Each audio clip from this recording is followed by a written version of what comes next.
Hola, ¿qué tal? Bienvenidos al episodio número 6 de esta serie de regionalismo político en México a inicios del siglo XXI. En esta ocasión vamos a hablar, o voy a hablar, sobre el tipo de asociacionismo que hubo en los estados del sur de México en la primera década del presente siglo. Simplemente recordar de manera muy rápida que en el episodio 5 vimos el asociacionismo que se dio en el norte de México, en el cual destaca principalmente el dado entre los estados del noreste de México, que es Coahuila, Nuevo León y Tamaulipas, y que en su momento llegaron a conformar lo que se llamaría NEMEX, ¿ok? O asociacionismo NEMEX del noreste de México, y el cual también se integró Texas como contraparte de los Estados Unidos, formando en ese momento entonces lo que se llama asociacionismo o asociación NEMEX-TEX, ¿ok? Y bueno, ahora continuamos en este episodio 6 para analizar o comentar brevemente lo que se vivió en este tema insisto, en ese presente siglo, en la primera década, en el tema de regionalismo político. Muy bien, entonces, ubiquémonos rápidamente en el contexto que había al inicio de este siglo, ¿no? Estaba el gobierno del presidente Vicente Fox y una de sus promesas de campaña o de su plataforma electoral era pues promover un desarrollo más equilibrado entre las regiones, ¿ok? Y para ello él propuso casi al inicio de su gobierno, pues o crear un plan, y de hecho lo llevó a cabo, que se llamó Plan Puebla-Panamá. Recordemos que el desarrollo del sur de México siempre ha sido una tarea pendiente que data desde, al menos desde la década de los 80s o 90s, ¿no? Debido a que pues, su desarrollo se quedó estancado o atrasado eh, por múltiples factores, ¿no? Y recordemos también que la industrialización del norte de México se dio en los 60, 70 con los planes transfronterizos, y eso ayudó, con estos planes, perdón, transfronterizos que se hicieron de manera coordinada con el gobierno de los Estados Unidos y que catapultó el desarrollo económico en esta región. Entonces, el sur se había quedado rezagado, ¿ok? Insisto, por diferentes razones, y ha sido un tema pendiente y continúa siendo un tema pendiente al momento. Por ejemplo, López Obrador pues tiene también ahí algunos programas principalmente de inversión para detonar el crecimiento en esta región del país. Pero bueno, regresando a este periodo en cuestión, tenemos que pues al tomar posesión Vicente Fox del gobierno federal, pues hereda un problema zapatista, ¿no? El alzamiento armado. También se genera de manera muy ruidosa o mediática un conflicto electoral en Yucatán en el 2001 con el entonces gobernador Víctor Cervera Pacheco, que alentó de manera directa el regionalismo en ese estado, ¿no? Hubo algunos desfiles, recuerdo bien, donde por ahí salieron a relucir banderas yucatecas, que por cierto, esta bandera no está reconocida oficialmente, y que es una bandera que se utilizó en el siglo XIX, cuando había intentos de secesión de ese estado, ¿no? Que por aquellos años, en el siglo XIX, pues el estado de Yucatán tenía toda la península como parte de su territorio, ¿no? El estado de Campeche no existía, tampoco el de Quintana Roo, y a raíz de esos intentos secesionistas del siglo XIX, el gobierno federal decide quitarle Campeche y Quintana Roo, ¿ok? Pero bueno, esa es otra historia. Entonces, regresando aquí a tiempos modernos del siglo XXI, inicios del siglo XXI, tenemos entonces que Vicente Fox promueve y alienta de manera decidida el programa Plan Puebla-Panamá, y el cual generó pues cierto rechazo social y tensiones entre estados y el gobierno federal debido a la conformación, estructuración e impulso de este plan. Evidentemente el gobierno federal tenía una visión de desarrollo, de crecimiento para este estado, pero los grupos civiles pues tenían otro tipo de visión y en los estados tenían uno más. Entonces había tres visiones para desarrollar esa región del país y fueron momentos de mucho diálogo ciertamente, pero de pocos acuerdos y de muchos menos avances, ¿no? También hay que agregar que los problemas ambientales o las tragedias ambientales, en este caso los huracanes Vilma y Stan, que azotaron duramente a esta región del país en el 2005, pues vino a hacer más complejo todavía la implementación de este plan y en general de los esfuerzos del gobierno federal para pues insisto, acelerar el desarrollo económico de esta región. También hubo conflictos políticos, ¿no? En el caso de los estados de Puebla en 2005 y Oaxaca 2006, con manifestaciones principalmente en Oaxaca con los maestros, la CENTE precisamente, que pues generó tensiones, bloqueos y todo eso pues va en detrimento de un desarrollo económico, social y en este caso educativo de los estados en cuestión y que pues atrasa o retrasa ese desarrollo tanto buscado, ¿no? Los índices de pobreza y pueblos indígenas en esta primera década también se ven estancados o a veces reducidos por los factores y acontecimientos que ya comenté. Y el foxismo entonces comienza a decaer muy rápido en el sur. Su luna de miel fue, digamos, corta y pues tenía que remar contracorriente el gobierno foxista para poder impulsar cualquier intento, cualquier plan que buscase desarrollar esa región del país. Entonces, a mediados del 2007 suceden ciertas cosas, ¿no? Eh, algo de ello es que con el nuevo gobierno de Felipe Calderón, perdón, pues ya propone él una propuesta de reforma fiscal. Entre ellos se discutía lo de gravar con medicinas, perdón, con IVA a alimentos y medicinas, algo que pues no ha logrado hacerse hasta el día de hoy y que también es un tema muy interesante para abordarse en un podcast. Y esta propuesta de reforma fiscal por parte del presidente Calderón genera que los gobiernos del sur se unifiquen contra pues, la misma, ¿no? Por ejemplo, Andrés Granier, el gobernador de Tabasco por aquellas épocas, pues reclamaba de manera insistente que al sureste se le trata con un inequitativo pacto fiscal, ¿no? Lo cual, pues en ese entonces quizá pudiera tener algo de razón, porque Tabasco producía pues una buena cantidad de petróleo y pues aportaba vía estos recursos naturales una buena cantidad de recursos a las arcas nacionales. Pero lo mismo se puede decir de los estados del norte que aportaban pues una buena cantidad de recursos al erario federal debido al pago de impuestos que pues generan todas las empresas establecidas en estos estados norteños. Entonces, esa propuesta de reforma fiscal generó tensiones, insisto, y fue un elemento aglutinador del discurso de los gobiernos en el sur, ¿no? En octubre del 2017, este es otro tema muy importante que se da, es que se crea el mecanismo denominado integración de gobernadores de la región sur-sureste. Ok, en este mecanismo participan exactamente los mismos nuevos estados que estaban incluidos en el programa Plan Puebla-Panamá. Eh, perdón, pues sí, Plan Puebla-Panamá. Y y me acuerdo muy bien que pues hicieron mesas redondas donde pues había un protocolo ahí, un formalismo en las reuniones con sus banderas, cada quien. Pues muy similar a lo que venían haciendo los gobernadores del norte, principalmente en la conferencia de gobernadores fronterizos. Era una emulación pues de lo que estaban haciendo y de lo que ya venían haciendo los gobernadores del norte, pero ahora trasladándolo hacia el sur.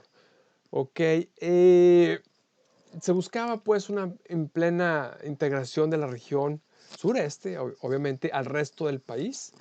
Insisto, algo que pues se sigue buscando todavía.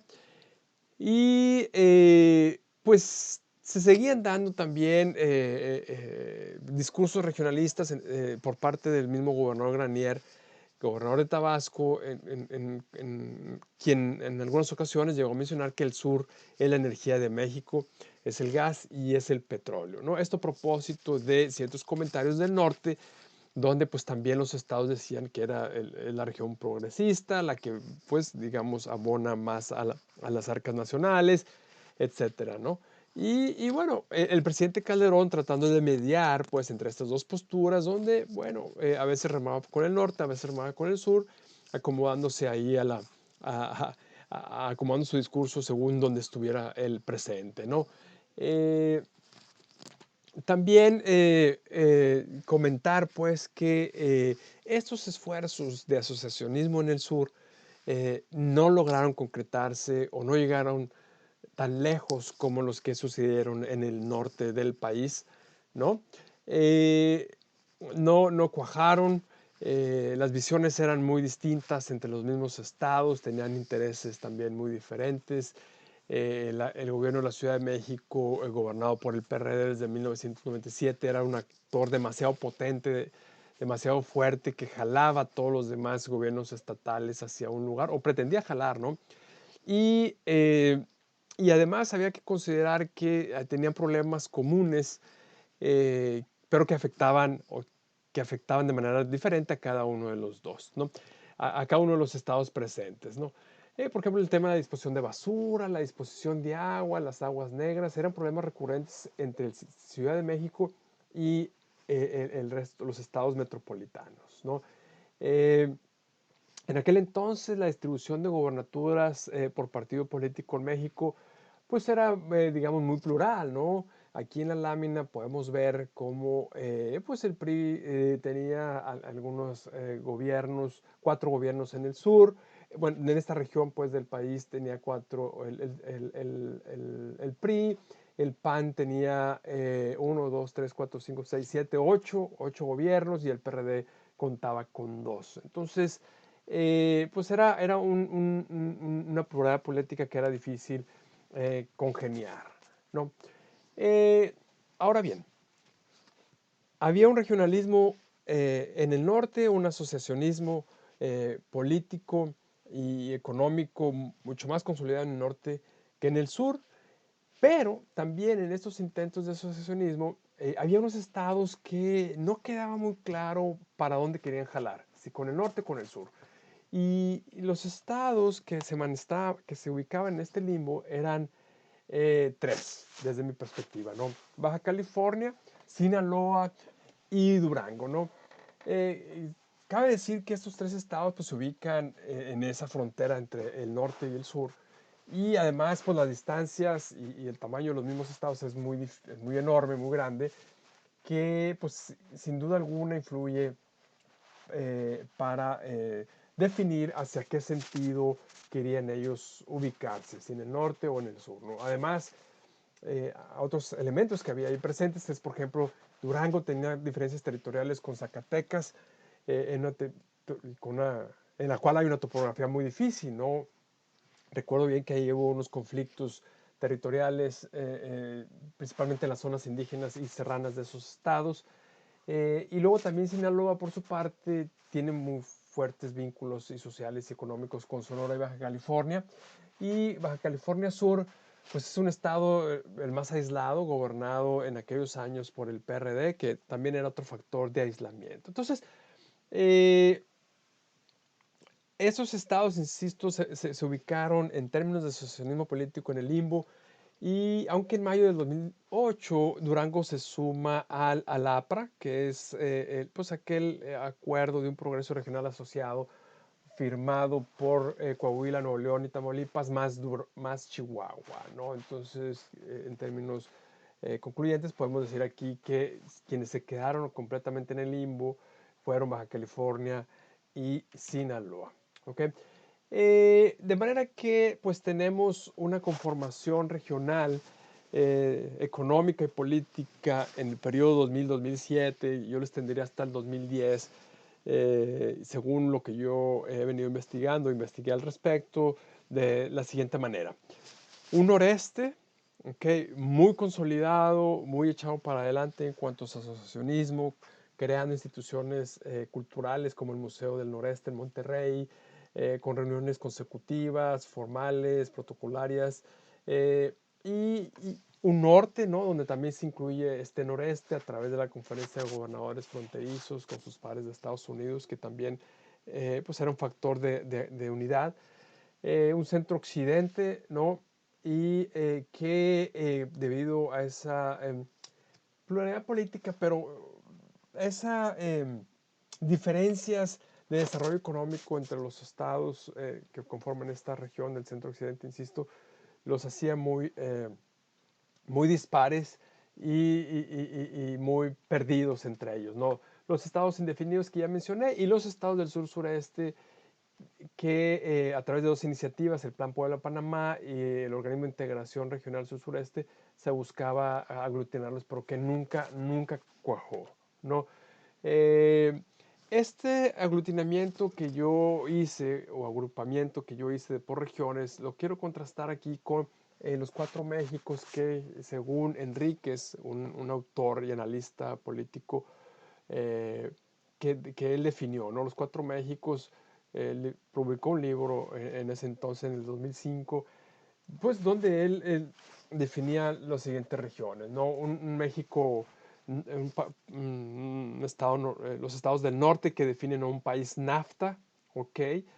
Un México central, ¿ok? Que es liderado por Jalisco, Querétaro, Estado de México, Puebla, etcétera. Un México indígena, ¿ok? Donde está Oaxaca, Chihuahua perdón, Oaxaca, Chiapas y Oaxaca, y Guerrero, perdón. Y un México que le llama él Nuevo Maya, donde están los tres estados de la península de Yucatán más Tabasco, ¿no? Eso es, pues, lo que él identificó con sus investigaciones. Y bueno, simplemente para contraste entre lo que yo alcancé a percibir en cuanto a asociacionismo y regionalismo a inicio del siglo XX con lo que identificó este Enríquez en el 2005. Muy bien, ya para terminar este episodio, pues simplemente atender o comentar algunas conclusiones. Eh, Hubo un redescubrimiento del asociacionismo estatal y un afianzamiento del mismo, pero esto depende de la región que estemos hablando, ¿no? En el norte era consolidación, en el sur era creación, ¿ok? En ese entonces la Conferencia de Gobernadores Fronterizos se fortaleció, o ya lo he comentado, prácticamente no ha habido reuniones desde hace varios años, ¿no? Un APRA o el noreste que agresivamente persiguió una identidad propia, pero que vino a menos a finales de 2007. ¿Y por qué? Porque hubo cambio de gobernadores y este tipo de movimientos dependen mucho de los gobernadores, ¿ok? De la personalidad de cada uno de ellos y de los intereses y de que puedan sumarse entre ellos mismos a través de acuerdos, ¿no?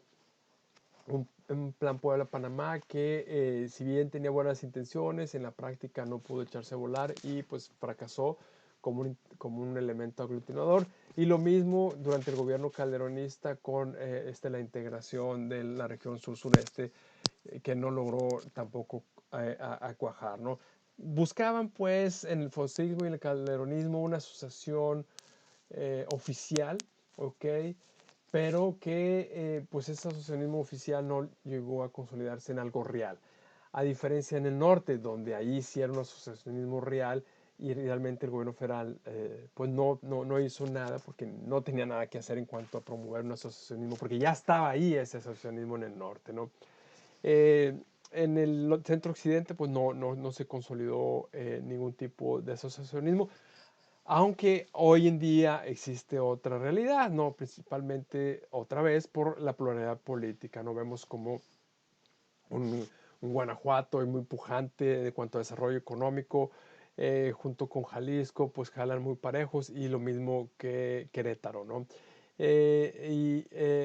Y eso acontece o ha venido aconteciendo en los últimos cinco años, ¿no? Y también señalar que, bueno, en este sexenio de AMLO, pues no se ha fomentado desde el gobierno federal la integración de alianzas estatales. Y eso tiene una razón. La razón es porque el gobierno federal no le interesa, uno, el tema del asociacionismo de estados, ¿no? Para hacer frente a problemas comunes. Y número dos, por las iniciativas de descentralización que el mismo presidente pues, ha liderado, ¿no? Entonces, entre más divididos o menos unidos estén, mejor para el gobierno federal en cuanto al tema de negociación, imposición de ciertas políticas públicas, ¿no? Ciertamente al inicio del sexenio se dio o nació la Alianza Federalista, ¿no? Pero como Morena ha venido ganando gobernaturas, hoy esa alianza federalista que ha estado muy débil y pues hoy quedan meramente los estados de Jalisco, Nuevo León, por ahí Tamaulipas, Coahuila, que son los principales. Pero los otros 6, 7, 8 gobernaturas que antes estaban, pues ahora son manos de Morenas y evidentemente no van a ser parte de esta, o no fueron parte de esta alianza federalista, ¿no? Bueno, pues hasta aquí llegamos entonces con el factor grupal, ¿ok? En este episodio 6 y en el siguiente episodio ya veremos o analizaremos el factor tecnológico, qué rol jugó el Internet en el tema de la promoción del regionalismo político en México. Pero bueno, insisto, este es tema del episodio número 7. Y bueno, simplemente concluir agradeciéndote con la atención y la escucha de esta serie que está disponible tanto en el podcast Localeando como en el canal de YouTube de Localeando. Muchísimas gracias y nos vemos hasta la próxima.